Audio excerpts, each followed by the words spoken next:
गई इंदिये सुकाये जोगे वेदे कसाय नाणेय संजम दंसन लेसा भविया सम्मत सन्नी आहारे गुणजीवा पज्यती पाणा सन्नाय मग्गणा ओय उव ओगो वियकमसो विसंतु परुवणा भणिया झाणाविय पज्जाविय जाय कुलकोडी संजू आसव्वे गहनादियेण भणिया कमेण 24 ठाणाणी. अंतिम शासन नायक 1008 भगवान महावीर स्वामी की जय. द्वादशांगो श्रुत देवी की जय. स्वाध्याय कक्ष संपेपर्यंत आपणा सर्वांना चतुर्विध आहाराचा त्याग असणार आहे. 24 ठाण चर्चा आपण बघतो आहे आणि त्या अंतर्गत जीव समास प्ररूपणा आम्ही सुरू केलेली आहे. कोणत्या तरी एका विशिष्ट तत्वाच्या आधारावर सर्वांना संग्रहित करणं, एकत्रित करणं विशिष्ट नियमानुसार, त्याला आपण जीव समास म्हटलेलं होतं. आता जीव समास म्हणत असताना जर आम्ही अनेक तऱ्हेचे जीव समास पाहिले तर तसे लावायचे नाही. कारण गती नामकर्माचा उदय तर गती नामकर्माच्या तर 93 प्रकृती सांगितल्या आहे. इतक्या अपेक्षेने आम्ही समास लावत नाही. समास लावत असताना कोणत्या गोष्टी महत्वाच्या आहे. आम्ही काल समास पाहिले थोडक्यात. समास बघत असताना काय महत्वाचं आहे आणि कोणत्या आधारावर जीवाची विभागणी केलेली आहे. समासात सगळ्याच याच्यावर विभागणी केलेली नाही, विशिष्ट याच्यावरच जीवाची विभागणी केलेली आहे. कशावर केलेली आहे? तर एक तर उत्पत्ती स्थान, उत्पत्ती स्थान तर आहे, पुढे ते आहेच, पण या ठिकाणी त्रस आणि स्थावर म्हणजे नामकर्माचेच भेद आहे. हे त्रस स्थावर, नंतर बादर सूक्ष्म, पर्याप्तक अपर्याप्तक आणि साधारण आणि प्रत्येक, या 4 युगलांवरच आधारित आमचं पूर्ण जीव समास आहे. यापेक्षा वेगळं जीव समासात काही सांगितलं नाही. त्रस स्थावर, बादर सूक्ष्म, पर्याप्तक अपर्याप्तक आणि साधारण आणि प्रत्येक, या 4 युगलांच्या माध्यमातून एका विशिष्ट जातीनुसार जीवाला ज्या वेळेला एकत्रित केल्या जातो, संग्रह केल्या जातो, तेव्हा त्याला जीव समास म्हटलेला आहे. यामध्ये एक जे सूक्ष्म जीव आहे, हे सूक्ष्म जीव नियमानी कोणते राहणार आहे? एकेंद्रियच राहणार आहे. कारण द्विनिंद्रियापासून सगळे बादर आहे. सूक्ष्म भेद जो आहे हा फक्त एकेंद्रिय जीवातच आहे. आणि याच्यामधली एक पुण्य प्रकृती आहे आणि एक पाप प्रकृती आहे. जसं आम्ही म्हटलं त्रस नामकर्म, तर ही पुण्य प्रकृती आहे. स्थावर पाप प्रकृती आहे. बादर पुण्य प्रकृती आहे. सूक्ष्म पाप प्रकृती आहे. पर्याप्तक पुण्य प्रकृती आहे. अपर्याप्तक पाप प्रकृती आहे. प्रत्येक म्हटलं तर पुण्य आहे आणि साधारण म्हटलं तर पाप प्रकृती आहे. 4 प्रकृती पुण्य प्रकृती आहे आणि 4 प्रकृती या पाप प्रकृती आहे. आणि या 8 बेसिसवर जीव समासाची विभागणी केलेली आम्हाला दिसते. जे काही एक सूक्ष्म जीव आहे हे फक्त एकेंद्रिय आहे ना. आपण पाहिलं एकेंद्रिय जीवातेच पृथ्वी, पाणी, अग्नी, वायू, वनस्पतीमध्ये नित्य निगोद, इतर निगोद यांचे सूक्ष्म भेद केले. प्रत्येक निगोदचा सूक्ष्म भेद आहे का? प्रत्येक निगोदात सूक्ष्म भेद नाही. प्रत्येक वनस्पती बादरच आहे. आणि आता जे आम्ही बादर सांगितले हे द्विनिंद्रियापासून आहे. बादरामध्ये कसे राहणार आहे? काही पर्याप्तक राहतील, काही अपर्याप्तक राहतील आणि प्रत्येक पण राहील बादरमध्ये, नंतर साधारण पण राहू शकतात बादरमध्ये. तर हे असं त्या ठिकाणी बादर जीवांना असणार आहे. आणि सूक्ष्म आणि बादर यामध्ये म्हटलं तर काय फरक आहे? सूक्ष्मजीव कसे असणार आहे? जी कोणाला सूक्ष्मजीव बाधा होऊ सर्वत्र कुठलाही बाधा निर्माण करत नाही आणि ज्यांच्यामुळे कोणी बाधित होत नाही. बाधितही होत नाही. मग आता त्यांना आपण हात हलवला तर हात हलवला तर सूक्ष्मजीवाचं मरण होतं का? नाही. नाही, सूक्ष्मजीवांना नाही हे होत. हा, सूक्ष्मजीव आपोआप बाजूला निघून जातात, म्हणजे त्यांचं अकाल मरण होत नाही सूक्ष्मजीवांचं.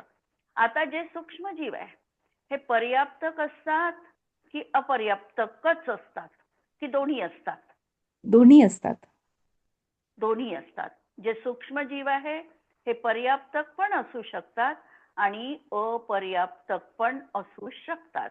पण या सूक्ष्मजीवांची आयु किती असते जर पर्याप्तक असेल तर? अंतर्मुहूर्त. अंतर्मुहूर्तच उत्कृष्ट आयु. अंतर्मुहूर्तापेक्षा त्यांना आयु नाही. आणि जे लब्ध पर्याप्तक असतील त्यांची आयु परत एक श्वासाचा 18व्या भाग अशी त्यांची जीवांची सूक्ष्मजीवांची आयु राहील.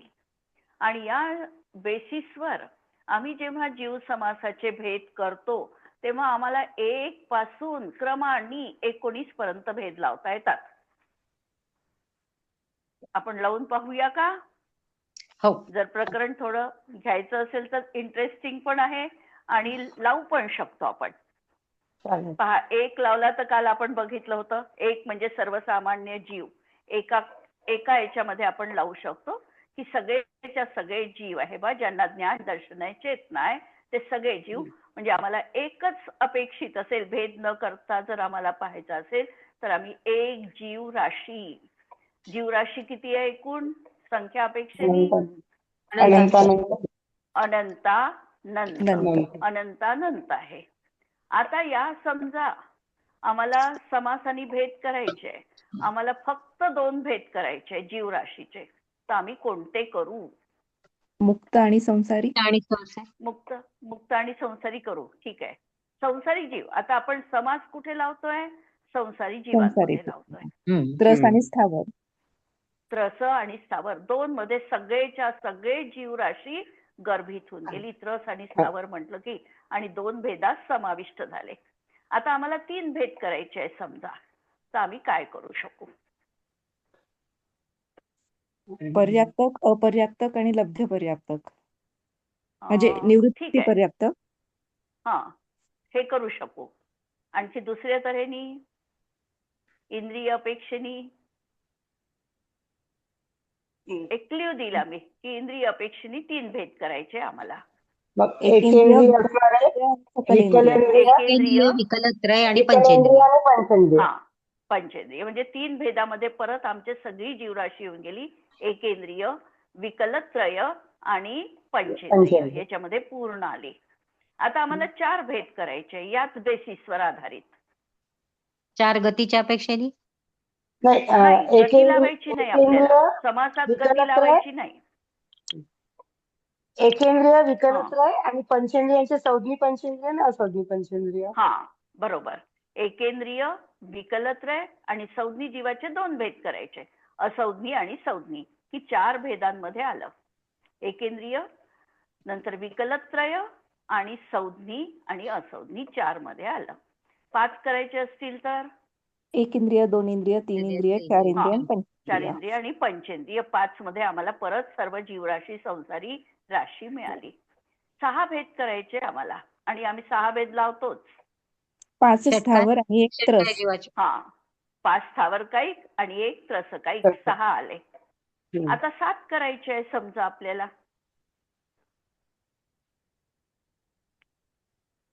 मग 5 स्थावर त्रस कायिक मध्ये आपण समजा आपण आता 3 भेद जसे लावले आपण तसेच ते लावायचे. एकेंद्रियचे फक्त आपण विस्ताराने 5 केले, विकलत्रय आणि सकलेंद्रिय है ना. 5 आणि 2 7 झाले आपले. आता आम्हाला परत 8 लावायचे आहे. 8 लावायचे परत डबल केले. एकेंद्रिय, संज्ञी, असंज्ञी आणि विकलेंद्रिय. हा, म्हणजे 5 स्थावर कायिक, विकलत्रय, नंतर संज्ञी हे केले की आमचे परत 8 भेद झाले. 9 लावायचे असतील तर 5 स्थावर, द्विनेंद्रिय, तीनेंद्रिय, चतुरेंद्रिय, पंचेंद्रिय. हा, म्हणजे आम्हाला 5 स्थावर कायिक लावावे लागतील, 3 विकलत्रय लावावे लागतील आणि 1 सकलेंद्रिय पंचेंद्रिय. लावावं लागेल. पंचेंद्रिय म्हणजे 9 भेद झाले. 10 करायचे असतील तर पंचेंद्रियमध्ये संज्ञा संज्ञा ऍड. पंचेंद्रिय, परत संज्ञी आणि असंज्ञी वाढवून घ्यायचं. म्हणजे आमचे 5 आणि 3 आणि 2 10 असे 10 भेद झाले. आता पुढे आता 11 भेद लावायचे आम्हाला. समजा एकेंद्रिय, सूक्ष्म, बादर आणि त्रस. हा, बरोबर. एकेंद्रियाचे 2 तऱ्हेने भेद करायचे, बादर आणि सूक्ष्म, आणि त्याच्यात एक त्रस मिळवला तर 11 भेद झाले. 12 करायचे तर हाच फॉर्म्युला वापरायचा आहे सगळीकडे. तिच्यात आता विकलेंद्रिय आणि सकलेंद्रिय येईल. सकलेंद्रिय वाढवायचं, बरोबर. नंतर 13 पाहायचे आम्हाला. तिच्यात आता संज्ञी असंज्ञी येईल. संज्ञा संज्ञा. हा, 5 संज्ञी एकेंद्रिय. असंज्ञी. हा, म्हणजे 5 स्थावर काय, त्याचे बादर आणि सूक्ष्म केले तर 10 मिळाले. विकलत्रय आणि 2 आणखी संज्ञी आणि असंज्ञी असे 13 भेद मिळाले. 14 पाहायचे असेल तर आता ते 5 एकेंद्रिय होईल. तिच्यात सूक्ष्म 5 आणि म्हणजे 10 बादर झाले. येईल. 10 एकेंद्रियाचे, सूक्ष्म द्विनेंद्रिय, आणि बादर. तीनेंद्रिय, चतुरेंद्रिय आणि सकलेंद्रिय असे 12 झाले. नाही, 14 झाले. आणि आता 15 पाहायचे असतील तर यामध्ये आम्हाला बादर सूक्ष्माचे 10 मिळाले स्थावरमध्ये, आणि 3 द्विनेंद्रिय, तीनेंद्रिय, चतुरेंद्रिय, असंज्ञी आणि संज्ञी अशा प्रकारे 15 भेद आम्हाला प्राप्त झाले. म्हणजे 15 भेदावर आपण आलो. इथपर्यंत क्लिअर आहे? काहीच नाही. वरचा एकच फॉर्म्युला फक्त आपल्याला पाहायचा आहे आणि तो ऍड करत जायचा आहे. फक्त आम्ही बदललं काय, फक्त एकेंद्रिय जीवाचं बदललं. तिकडे 5 स्थावर कायिक घेतले, इकडे आम्ही 10 केले स्थावर कायिकाला, सूक्ष्म आणि बादर या रूपाने. आता समजा आम्हाला 16 ही राशी लावायची आहे. 16 लावायची असेल तर काय करू? एकेंद्रिय येईल आणि तिच्यात आता नित्य आणि इतर निगोद येतील. हा, एकेंद्रियामध्ये आम्ही अजून वाढवू, इतर निगोद आणि नित्य निगोद असे 6 करू, आणि 6 ला 2 गुणलं म्हणजे पर्याप्त बादर आणि सूक्ष्मनी असे 12 झाले. पहिल्यांदा 12 करून घेतले हे, आणि 12 मध्ये प्रत्येक विकलत्रय आणि 2 संज्ञी पंचेंद्रिय असे मिळून हे परत 16 झाले. नंतर या 12 मध्ये 3 विकलत्रय मिळवले तर आम्हाला 17 मिळाले. याच 12 मध्ये 3 विकलत्रय आणि संज्ञी असंज्ञी मिळवले तर परत झाले 18. आणि जे आपण नेहमी या 24 स्थानामध्ये लावतो आहे हे 19 भेद. हे तर माहिती आहे आता सगळ्यांना. 19 भेद. हो. 5 एकेंद्रियाचे, बादर, सूक्ष्म, वनस्पती कायिकचे, सप्रतिष्ठित आणि अप्रतिष्ठित. वनस्पती कायिकाचे. हा, म्हणजे आपल्याला वनस्पती वेगळी ठेवायची. पहिल्यांदा 4 घ्यायचे आणि त्याच्यात साधारणचे नित्य निगोद आणि इतर निगोद करून घ्यायचे, असे 6 घ्यायचे. आणि मग प्रत्येक वनस्पतीचे सप्रतिष्ठित आणि अप्रतिष्ठित असे झाले एकूण 14 झाले. आणि आता 5 आहे. मग द्विनेंद्रिय, तीनेंद्रिय, चतुरेंद्रिय, असंज्ञी पंचेंद्रिय आणि संज्ञी पंचेंद्रिय असे 19 भेद आम्हाला प्राप्त झाले. म्हणजे 1 पासून सुरू केल्यानंतर आम्हाला 19 पर्यंतचे असे आकडे जीव समासाचे पाहता येतात. या 19 नंतर मग आमचा आकडा येणार आहे 38चा. 38 मध्ये काय केलं? 2च भेद केले, पर्याप्तक आणि अपर्याप्तक. 2च केले. आणि तिसरा आकडा पाहायचा आहे आम्हाला 57चा. 57 मध्ये 3 झाले, लब्ध पर्याप्तक आणि पर्याप्तक. 57 पर्यंत जीव समास क्लिअर झाले. हा, आणि आता काल आम्ही काय पाहत होतो? 98 जीव समासाचे भेद पाहत होतो. ठीक आहे. 98 भेदामध्ये मी काल 2 चार्ट टाकलेले आहेत.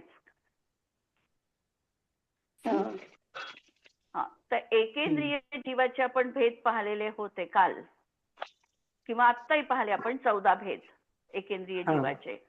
पृथ्वी, पाणी, अग्नी, वायू, नंतर नित्य निगोज आणि इतर निगोज, हे झाले 6. या 6चे केले 12. किती? सूक्ष्म आणि बाजार 12.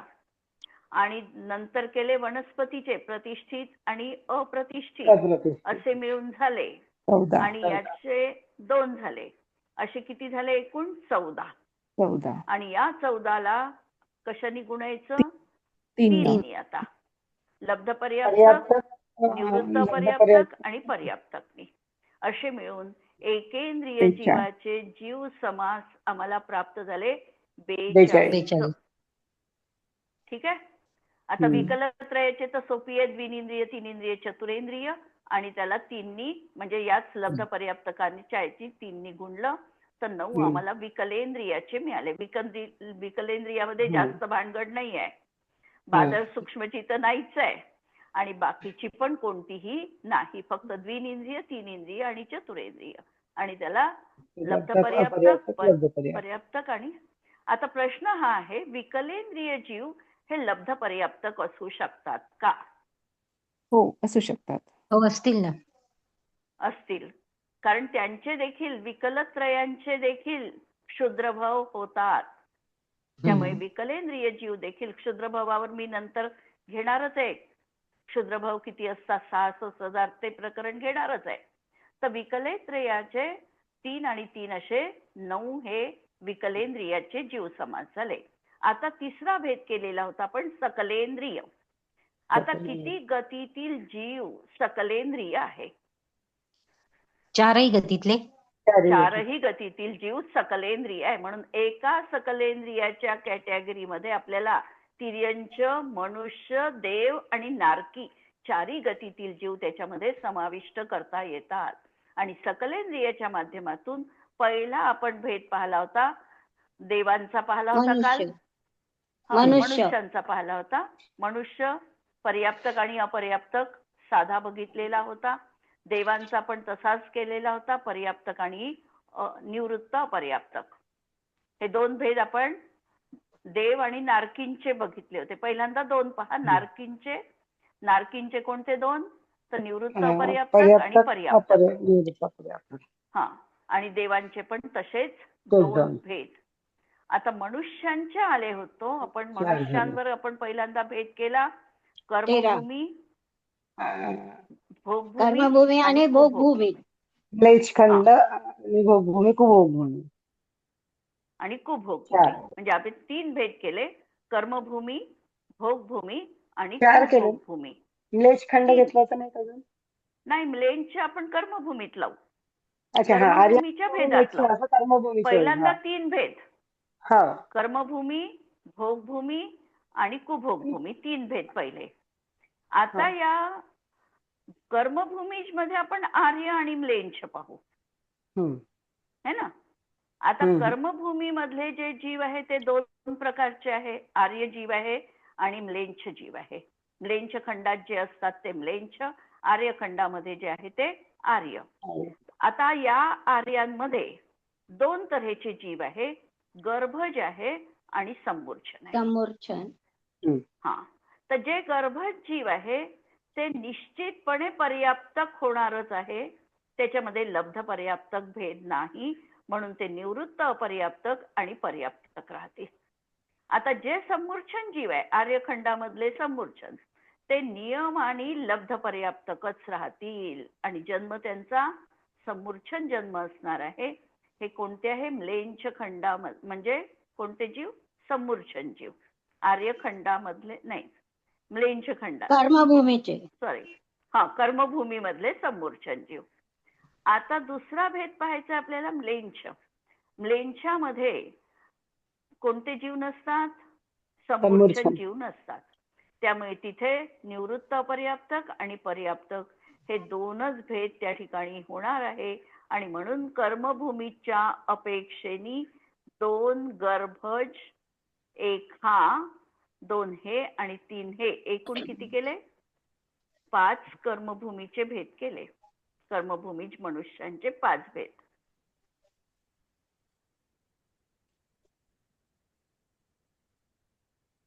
बरोबर आहे ना? आर्यखंडाचे 3 आणि म्लेच्छखंडाचे 2. हा, असे 5 भेद केले. आता भोगभूमी मधले जे जीव आहे, या आता सुभोगभूमी पहा. सुभोगभूमीमध्ये परत गर्भजच जीव आहे, त्यामुळे तिथे 2च भेद होणार आहे, निवृत्त, अपर्याप्तक आणि पर्याप्तक. आणि कुभोगभूमीमध्ये देखील तशाच प्रकारे 2 भेद होणार आहे, आणि तिथे पण अशा तऱ्हेने 5, 2, 7 आणि 2, 9 असे हे मनुष्यांचे झाले 9 भेद. आता आपण तिर्यंचांवर येऊ. इथपर्यंत क्लिअर झालेलं आहे. तिर्यंचांवर येताना परत आपल्याला तिर्यंच जीव कुठे कुठे मिळतात, तर कर्मभूमीमध्ये पण तिर्यंच आहे आणि भोगभूमीमध्ये पण तिर्यंच आहे. आणि आपण कोणते पाहतोय? हे पंचेंद्रिय जीव पाहतोय, सकलेंद्रिय जीव पाहतोय. कारण एकेंद्रिय, विकलेंद्रिय हे जीव भोगभूमीत असत नाही, त्यामुळे त्या जीवांचा विचार आता इथे नाही आहे. आता इथे आपण सकलेंद्रिय जीव बघतो आहे, आणि ते जीव बघत असताना कर्मभूमी अपेक्षेनी आणि भोगभूमी अपेक्षेनी आपल्याला पाहायचे आहे. कर्मभूमीच्या अपेक्षेनी 2 तऱ्हेचे जीव मिळतात. एक गर्भज मिळतो आणि दुसरा सम्मूर्छन मिळतो. तिर्यंचांमध्ये गर्भज आणि सम्मूर्छन. गर्भज मध्ये जलचर, स्थलचर आणि नभचर, आणि या दोन्हींमध्ये संज्ञी आणि असंज्ञी पण आहे. आणि यामध्ये पर्याप्तक आणि निवृत्त, अपर्याप्तक अशा तऱ्हेने कर्मभूमीचे जे जीव लावलेले आपण, ते लावलेले आहे 12 प्रकारचे. 3 जलचर, स्थलचर, नभचर, नंतर संज्ञी असंज्ञी मिळून 6, आणि पर्याप्तक आणि निवृत्त, अपर्याप्तक मिळून 12 असे हे कर्मभूमीचे 12 भेद लावले. नंतर सम्मूर्छन, कर्मभूमी मधले सम्मूर्छन, त्याचे 18 भेद. जलचर, स्थलचर आणि नभचर, संज्ञी, असंज्ञी आणि सम्मूर्छन आहे हे पर्याप्तक, लब्ध पर्याप्तक आणि निवृत्त अपर्याप्तक. म्हणजे इथे एक प्रकार वाढला, त्यामुळे इथे भेद झाले 18. आणि 18 आणि 12 मिळून कर्मभूमी तिर्यंच आहे 30 प्रकारचे समास सांगितले. 30. आता तिर्यंच जीव आता भोगभूमी मधले पाहायचे आपल्याला. भोगभूमी मध्ये जीव कोणते राहणार आहे? सगळेच्या सगळे संज्ञी जीव असणार आहे, असंज्ञी नाही. तिथे असंज्ञी नाही, त्यामुळे आणि सगळे जीव कसे असणार आहे? गर्भजच असणार आहे, सम्मूर्छन जन्मवाले तिथे नाही. म्हणून भोगभूमीमध्ये गर्भज आहे आणि जलचर आणि नभचरच आहे. नाही, स्थलचर आणि नभचर आहे, जलचर नाही आहे. त्यामुळे एक कमी झाला. नंतर सगळे संज्ञीच आहे आणि पर्याप्तक आणि निवृत्त अपर्याप्तक आहे. म्हणून भोगभूमीच्या अपेक्षेने भेद झाले 4. म्हणून तिर्यंचांचे एकूण सकलेंद्रियांच्या अपेक्षेने किती भेद झाले? 34 भेद आपण पाहिले. आणि पहिलेचे 42 आणि हे 9 असे मिळून तिर्यंचांचे भेद आपल्याला पाहता येतील. 34, 9 आणि 42. 85 किती होतात? 85 भेद तिर्यंच. 85 तिर्यंचांचे झाले, मनुष्यांचे 9 झाले, देवांचे 2 झाले आणि नारकींचे 2 झाले. असे मिळून जीव समासाचे एकूण 98 भेद झाले. ठीक आहे? कठीण वाटत आहे का? नाही ना. चार्ट समोर असेल किंवा आता मोबाईल मध्ये असेल तर तो वहीत काढून घ्यावा लागेल, म्हणजे आपल्याला तो चार्ट राहील. चार्ट मध्ये तिर्यंचांचे तर 42 भेद सांगितले ना. मी तर चार्ट लिहिला वहीवर. एकेंद्रियाचे सांगितले ते. एकेंद्रियाचे 72 आहे. नाही, मी तर चार्ट वर लिहिला ना पूर्ण. तुम्ही दुसरा चार्ट बघताय 406 जीव समासचा. हो. 406चा नाही, हा हा 98चा सुरू आहे, पहिला अरे चार्ट यार. सुरू आहे. 2 याच्यात- चार्ट आहे त्याच्यामध्ये. हा हा हा चुकलं माझं मग. हा हो. म्हणजे मी पहिला 406 चार्ट चा 98चा पाहत आहे. आहे. हा हा हा हा 98च्या याच्यात 42 भेद तो आहे का एकेंद्रियाचे आहे. हिच्यात पण हा. दिलाय का 98चा हो पण? दोन्ही चार्ट टाकलेले आहे. अच्छा हा. हं.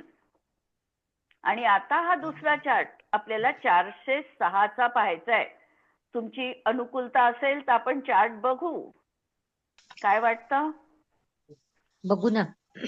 हा कानावरून तर जाईल आपण किंवा नाही, काही कठीण नाही आहे. थोडस होईल म्हणजे चार्ट वरून तर फारच सोपं आहे. आणि हे वरचे हा. भेद झालेच आहे आपले, त्याच्यामुळे हा. काही त्याच्यामध्ये कठीण नाहीच आहे.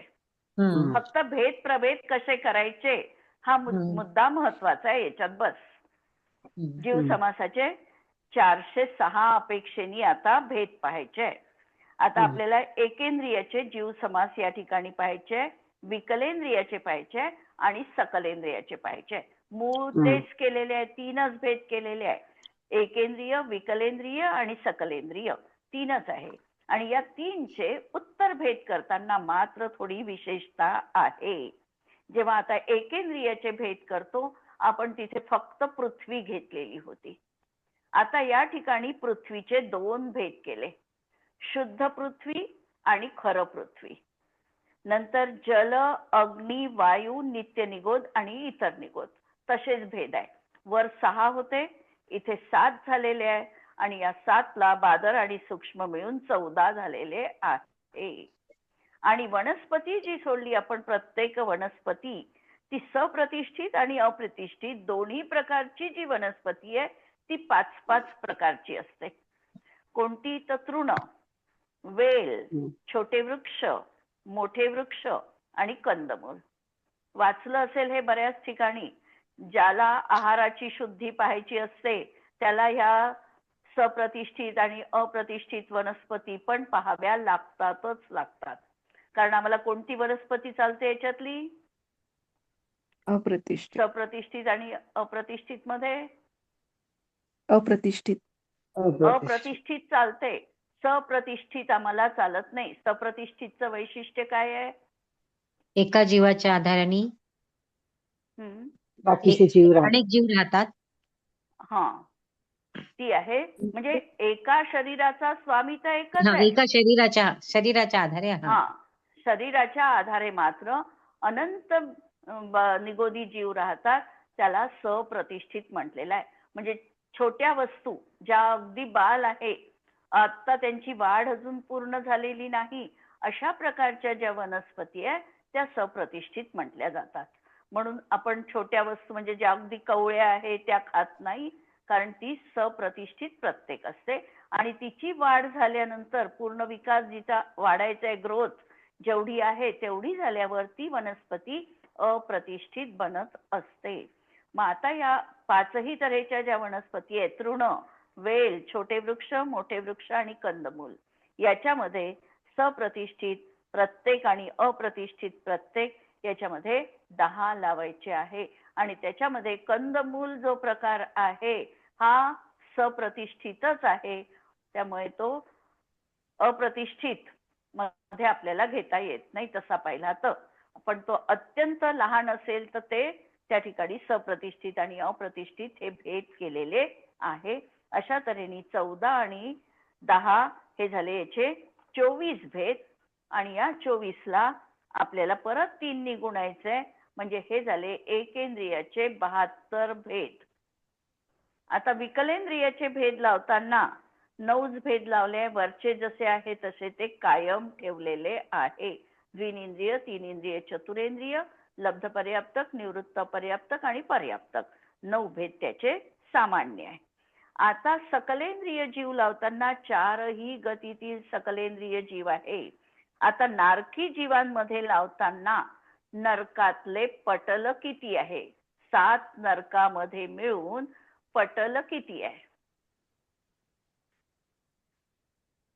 म्हणायचं का की पटल? 49. 49 पटल आहे 7 नरकामध्ये मिळून. सूत्र आहे तत्वार्थ सूत्रामध्ये म्हणजे आता लक्ष नाही, पण सूत्र रत्न तिसऱ्या शर्करा अध्यायात वालुका सूत्र आलेले पंकज आहे. उमा तमो महातप प्रभा द्विसप्ताह नव ते एकादश 7 नरकाची नाव आहे. द्विसप्ताह नव महाएकादशी. एकादश तासु त्रिंशत् त्रिंशत् पंचविंशति पंचविंशति पंचदश दशस्ति पंचोनैक नरक शतसहस्राणि पंचचैव पंचचैव यथाक्रमम्. यथाक्रमम्. आता ते सूत्र आहे. त्या सूत्रानंतर 49 पटल हे नरकामध्ये आहे आणि या नरकामध्ये जे 49 पटल आहे त्या ठिकाणी तबीळ आहे आणि त्या ठिकाणी जीव राहतातच. त्या जीवराशींच्या अपेक्षेने निवृत्त अपर्याप्तक आणि पर्याप्तक हे 2 भेद केलेले आहे.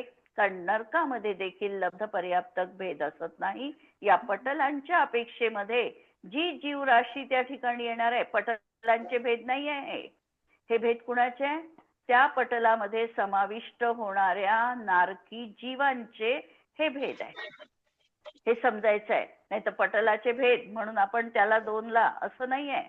त्या पटलात जे जीव समाविष्ट होतील त्या अपेक्षेने हे 2 भेद आहे. नंतर देवांचे एकूण पटल किती आहे? 4. देवांचे पटल 4. मग देवांचे भवनवासीचे प्रकार 20 4 आहे. आहे. हा, प्रकार 4 देवांचे आहे. प्रकार 4 आहे. आणि हो. पटल वैमानिक देवाचे पटल किती आहे? वैमानिक जातीच्या देवांचे 63. पटल 126 पटल आहे. 126 हा. नाही 63 म्हणून पटल आहे. 63 कुणाला? 63 पटल आहे. हा पटल 63 आहे. हा सर्वार्थ सिद्धीचं जे 5 अनुत्तर आहे ते एका पटलात आहे. 9 अनुदिश जे आहे ते एका पटलात आहे. 9 ग्रैवेक एक एक एक एक त्यांचं स्वतंत्र पटल आहे. म्हणजे 9, 10, 11 आणि बाकीचे खालचे उरलेले 16 स्वर्गाचे पटल आहेत. तर असे 63 पटल वैमानिक देवांचे आहे. आणि त्याला देवांचे 2 कशाला निकाय बोललं? निवृत्त पर्याप्तक आणि पर्याप्तक आणि लब्ध पर्याप्तक. निवृत्त. अच्छा. आता देवांचे प्रकार किती आहेत? 4 तऱ्हेचे देव आहेत. भवनवासी, व्यंतरवासी, ज्योतिषवासी आणि वैमानिक. आता भवनवासी देव किती प्रकारचे? 20 10 आहे. 20 आहे. 20 10 आहे. 10 आहे. 20 10 नाही आहे, 10 आहे. 10 आहे का? भवनवासी देवांचे 10 प्रकार आहे. व्यंतरवासी अच्छा. देव 8 हा. 8 ते 2 प्रकारचे न आहे. गुणले वाटते. आणि ज्योतिष्य देव 5 5 5 प्रकारचे आहे. प्रकारचे. आणि वैमानिक देव 2 प्रकारचे. हा, तिथे 2 पटलाच्या अपेक्षेने घेतलं, त्यामुळे त्याचे भेद नाही केले. कल्पातीत आणि कल्पोपपन्न हे भेद केलेले नाही. इथे पटलांच्या अपेक्षेने सामान्य 63 पटलांमध्ये वैमानिक देव आहे हे सांगितलं. आणि भवनवासीचे जे 10 भेद आहे त्याचे 2 गुणा करायचं. लब्ध पर्याप्तक आणि निवृत्त पर्याप्तक आणि पर्याप्तक. या अपेक्षेने भेद करून या देवांचे एकूण आपल्याला समास मिळाले ते 172 मिळाले. ठीक आहे. किती? भवन 172. 98 नारकीचे मिळाले. देवांचे आम्हाला मिळाले 172. हो. तर भवनवासीचे इंद्रा म्हणजे देवांचे प्रकार 10 आहे. हा हा. आणि त्याला 2 म्हणून न गुणलं तर 20 झाले. म्हणून 20 झाले. हा. हो हो ठीक आहे. हो. तर अशा तऱ्हेने आपण इथपर्यंत देवांपर्यंत आलो. उद्याला आपण मनुष्य आणि तिर्यंचांचे हे भेद पाहू 406 अपेक्षेने. यापर्यंत कुणाला काही कठीण गेलं का? काही प्रश्न असेल तरी विचारू शकता. ताई, ते शुद्ध पृथ्वी आणि खरं पृथ्वीचे काय प्रकार केले एकेंद्रियामध्ये? एकेंद्रियातले 2 भेद केलेले आहेत. हा, तर शुद्ध आणि खरं. हो, 2 म्हणजे खडबडीत जी पृथ्वी आहे ती खरं पृथ्वी. आणि शुद्ध म्हणजे नरमवाली जी पृथ्वी आहे. नरम पृथ्वी आणि कडक पृथ्वी असं पण त्याला म्हटलेलं आहे. नरम पृथ्वी जी आहे ती शुद्ध पृथ्वी. आणि जी खडबडीत आहे, दगड धोंड्यांनी सहित आहे, अशा तऱ्हेची जी पृथ्वी आहे त्याला खरं पृथ्वी म्हटलेलं आहे. कडक पृथ्वी पण म्हटलेलं आहे कुठे कुठे. आणि अग्नीचे बादरच होते, सूक्ष्म नाही होत का अग्नीचे? आहे ना, सगळ्याचे केले बादर. सूक्ष्म तर सगळ्याचे केले, 7हीचे केले. अच्छा. म्हणजे कॉमन आहे ते, फक्त अग्नीसाठी नाही. पूर्ण याचे केलेले आहे. जीवाचे. शुद्ध पृथ्वी, खर पृथ्वी, जल, अग्नी, वायू, नित्य निगोद आणि इतर निगोद या 7चे सूक्ष्म आणि बादर दोन्ही भेद केलेले आहे. असे 14 झाले. हो हो हो हो. ठीक आहे, उद्याला पाहू आपण पुढचं. ताई त्या सप्तभंगीचा पाठवाल ना. त्रिभंगीचा 4 पाठवाल ना. बरं मला बरं 5व्या गुणस्थानानंतर जमलंच नाही ते. बरं, मी पाठवते चार्ट. हा ठीक, धन्यवाद. जिनवाणी के ज्ञान ते तुझे लोकालोक, सो जिनवाणी मस्तक नमो सदा देत हूँ खो. नमो अरिहंताणम, नमो सिद्धाणम, नमो आयर्याणम, नमो उच्चायाणम, नमो लोये सव्व साहुणम. सर्वांना जय जिनेंद्र.